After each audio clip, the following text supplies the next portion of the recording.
Hello guys and welcome to today's daily puzzle, Shush.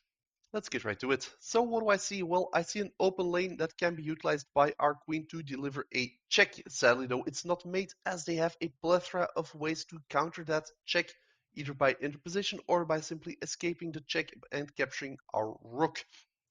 Now, we don't like that, especially since it is such an open-ended move and not forcing. So what forcing moves do we have? Well, we do have a forcing move by either moving our rook or queen onto the knight's square and capturing it, giving a check on the king. But which one should we use? Well, let's see if any of our pieces are under threat.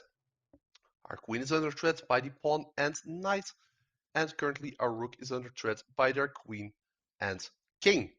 So both pieces are under two threats. Okay, what else does that leave us with? Well, if we use the rook, what does that mean? Well, they capture, and after that, we can capture with the queen, but our queen would be isolated and they can simply capture it with their king, completely winning after that.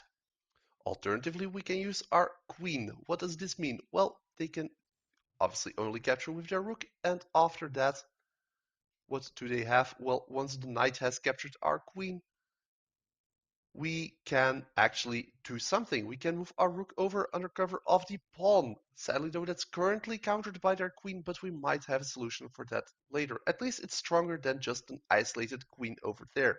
So I think we are going to go for the queen, forcing them to use their knight.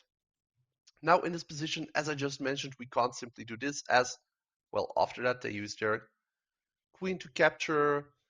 After that, we can avenge it, I guess, but then the king can capture, so that's not gonna be it.